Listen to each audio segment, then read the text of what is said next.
Q107. Saw something unusual the other day. You know, we don't see a ton of Army vehicles on the road. Tanks? You know, no, not tanks or rocket launchers on the back of a truck. No, it's not a tank. Like your Land Rover Jeep type of thing. Like with camouflage and stuff? Not like just the Army green. Okay. I'm really all not the green. Okay, so this thing had a couple of. This was an Aurora. Okay. So I'm driving up the street and I see this vehicle, and you can tell it's an Army vehicle. It's got the Army plates. It's got that green that really no car company sells. And there's a sign hanging off the back of the vehicle saying student driver. Well, as I get up next, the kid looked about 12. And he was full on in uniform. He was just learning to drive this vehicle. But what was unusual about this rig was that strapped to the back of the Jeep was a jerry can. You rarely see the outboard jerry can. Yeah, that's. I feel like that's like G.I. Joe time. Yeah, right. It was something you might see in a war zone. Like I wouldn't want to rear end that guy. No, I wouldn't want to be in the vehicle if rear-ended. Yeah. Like I don't even like driving with a propane tank around once a month. Neither do I. Does it freak you out? A little bit. It freaks me out. Well, you go, something bad happens. I can't imagine that the propane's going to help. Kaboom. Yeah. Like it has to hurt. We have a little portable barbecue, and you have to buy those little tiny Coleman propane tanks. Yes. Buy a 4-pack. And on them, they say extremely combustible. Yeah. Not just combustible, Yeah. but like, watch out. But if you were to, like, transport a jerry can, I think that's the safest place to do it. Well, it had a little, there was a little shelf built into the back of this Jeep. And you put it on, you put the jerry can onto the shelf, and then they bungee corded it. I don't know about this. The only downside of that is they don't get the experience like we all do in walking on the side of the 401. Correct. Trying to get to a gas station with an empty jerry can. Exactly. Right? They're all prepared. Plus, gas goes bad. Well, How long is that gas sitting there for? Well, this is it. This is also Greater Toronto Day, the 23rd of May, Global TV, all of us here at Chorus. The idea is, one day, even humble brag a little bit. Even do something. And here's the idea. Rather than say, hey, I did something nice for somebody on May 23rd, the idea behind this is you do that nice thing. Yeah, you do. You put it up on social media. Maybe it is considered by some to be a humble brag, but you may inspire someone else to do something nice, or you could go, I actually felt pretty good. Like, and I want to talk to Fred about this, because his thing was he was actually going to let somebody in, let them merge in front of him on the 401, which is that's a bold play in the Greater Toronto area on the roads, right? I mean, you're giving up 30 feet. You might never get home. No. Because you just keep letting people in. Imagine you do that to 2 cars. Right. And there are those people, and you may be one who's listening going, I do it all the time. The problem is there are many people who let 8 cars in. Yeah. Right. And I'm sorry, but that's not making it a Greater Toronto. Like 1, 1, 1, 1, 1, 1. Okay, that worked. The zipper, they call it. Zipper. But when you sit there and you go, oh, no, everyone go ahead. You're being polite to those who are trying to get in. You're not being polite to those behind you. I say you're getting taken advantage of. Correct. Right. You're making Toronto worse.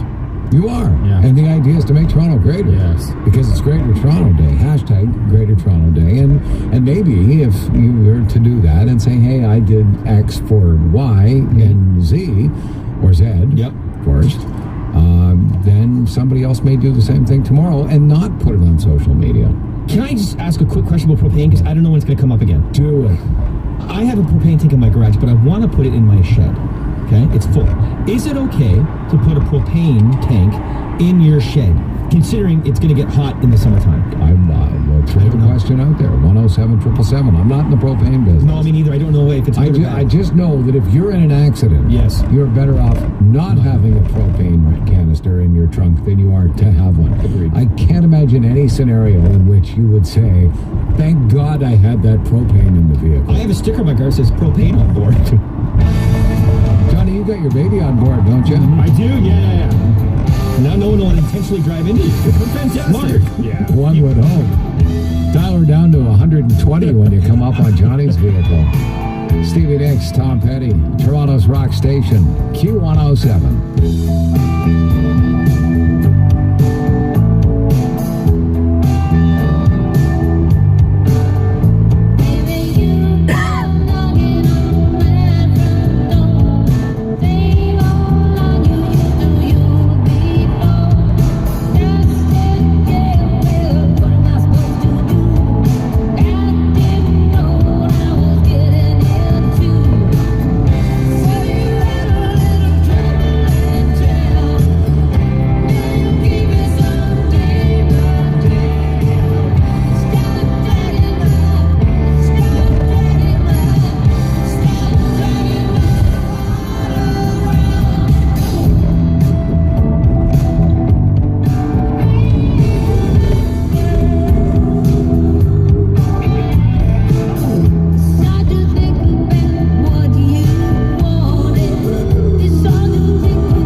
yourself when you hear this story if you love your daughter as much as this guy loves his, right? Are you happy to have sons right now?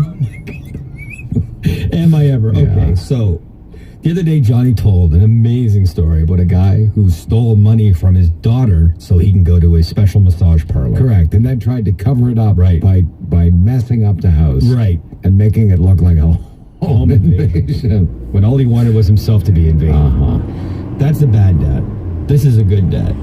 So if you're not familiar, there's you can find a lot of adult material online. And there's certain ladies that have like a fans only section to their website. So you gotta pay a premium. You pay like a monthly fee. So Okay. for example, in this case we're going to talk about it in a minute, $30 a month. And then you get, and I don't know because I've done some research, but I've never been on them before. I think what it is you get like a little one-on-one time. It's like it's a cam show. Who doesn't want a little? Right. There's no app on earth I can imagine paying $30 a month for. Exactly. So, she would have a one-on-one and you can type in like, hey, why don't you dress up like a cowgirl today? And she would, and then you talk back and forth. So there's a lady in the States that has a $30 a month. It's only fans, right? Fans only. This lady's father, to support his daughter, has a monthly $30 a Oh, month. that's good. That's good. And then on top of that, If you can't count on your old man to throw in $30 a month, really, who can you count on? and on top of that, I don't know why, maybe it was her birthday or something, he just tipped her an additional $65 on one of her shows. Well, look, I mean, it's easy. You're in the kitchen in the morning, you're making breakfast, your daughter needs 30 or 60 bucks, Yeah. you give it to them in a hand-to-hand transaction. Sure. Right? Or you can do it this way. There's a bit of a humble brag going on there. Like, as many people pointed out, like, why don't you just write her a check for $30 a month and maybe try to get her to stop doing this sort of thing? Who even found out that this guy had done that? Like, somebody was doing some deep digging here. The best. She tweeted it. Are you ready for the tweet she wrote out?